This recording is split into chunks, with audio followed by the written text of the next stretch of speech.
Welcome to Grammar Lesson 3, Apostrophes and Other Unusual Forms of Punctuation. This is actually going to be a very short lesson because some of the stuff that's in here is not stuff that you will come across very often, so this particular PowerPoint isn't going to focus on everything in the pages of the PDF that I gave you. But let's begin with the apostrophe. I often see apostrophes being used in some fairly inappropriate ways, and so I just want to clarify exactly when you should use apostrophes. I think everybody knows that apostrophes mark possession. That is one of their primary jobs, and their other primary job is to mark contractions. So, Mark's cat. Isn't the cat owned by Mark? The lawyer's office. The office owned by the lawyer. Demonstrating that Mark is the owner of the cat and the lawyer is the owner of the office. Apostrophes also create contractions. It's a girl, IT apostrophe S, meaning it is a girl. And you're the best, YOU apostrophe RE for you are. I'm assuming that everybody knows what a contraction is when you take two words and essentially make them one, using an apostrophe to demonstrate that you've done so.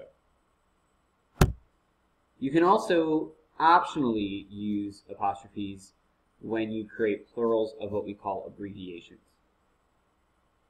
So you could either write, all of my friends have their BAs in terms of Bachelor of Arts degrees, using apostrophe. Oh, and this A should be capitalized, I'm just now noticing this. All of my friends have their BAs. Again, imagining this isn't a capital. So whether you have that apostrophe there or not, that's correct. Same thing with talking about dates in terms of years. She was born in the 1960s. She was born in the 1960s. So it's correct in either case to have this apostrophe. But notice that this is talking about abbreviations or dates. You should never use abbreviations, you should never use apostrophes in regular plurals. I like to read books. There's no reason this apostrophe should be there.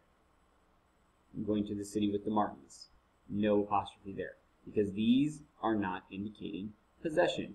So a noun should only ever have an apostrophe with it if it is indicating possession. And apostrophes never go on verbs. He runs after school, eat. My sister eats carrots a lot, eat. So you never use them there. So one thing you'll be asked to do in the quiz is to find these correct and incorrect apostrophes. Additionally, when you're making a plural possessive, you put the apostrophe after the S. I got in the Smith's car. We met the boy's father, assuming there's more than one boy. So these go at the after the S if it's a plural. But they never go on pronoun possessives. The car is yours. I saw its tail. So you wouldn't put an apostrophe S there. No apostrophe here. Because the apostrophe on IT apostrophe S is indicating a contraction, as we saw. So just remember, apostrophes only ever go on possessives and contractions. That's the easiest way to remember when to use them. Am I making a possessive? No. Am I making a contraction? No. I shouldn't have an apostrophe there. Okay, quotation marks. Just a couple of things about quotation marks.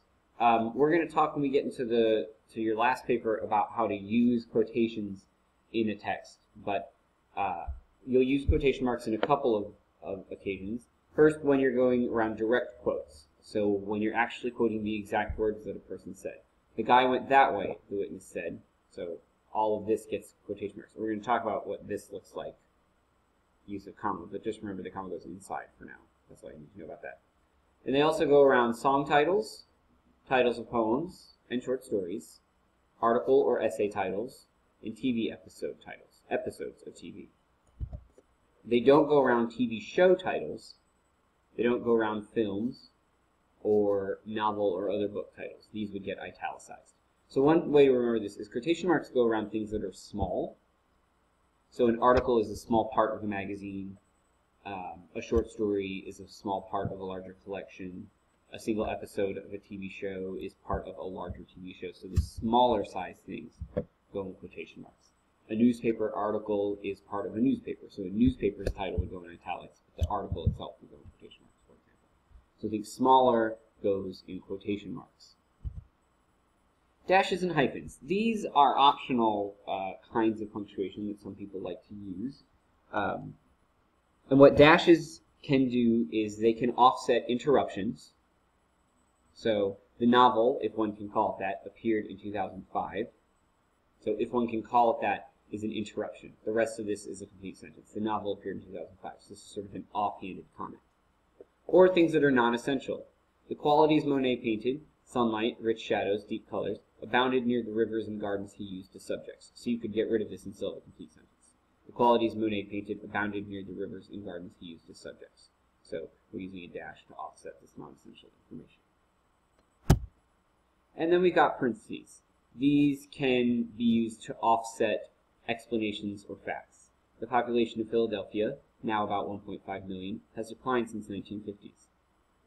Just notice commas never go before parentheses. You would never put a comma before this, and the periods will go outside of them. So if this was the end of the sentence, it would go outside instead of inside.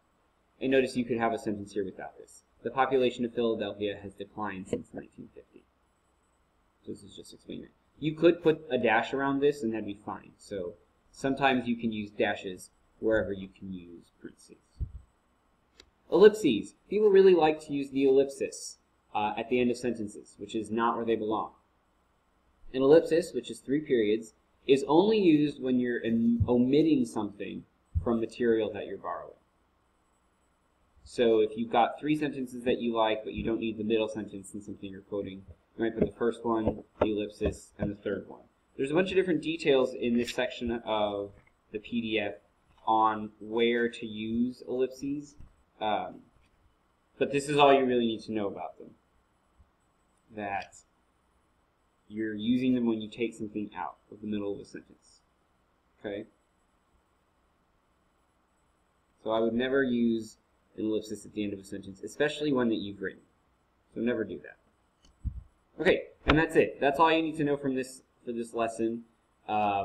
Again, go back through. There's some nice examples in the text that I think will be very helpful to you.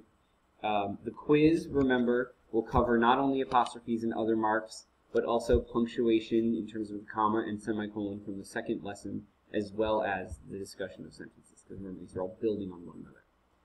So it's a bit longer than the other two, but that's because it contains information on all 3. All right, so don't forget to take that quiz.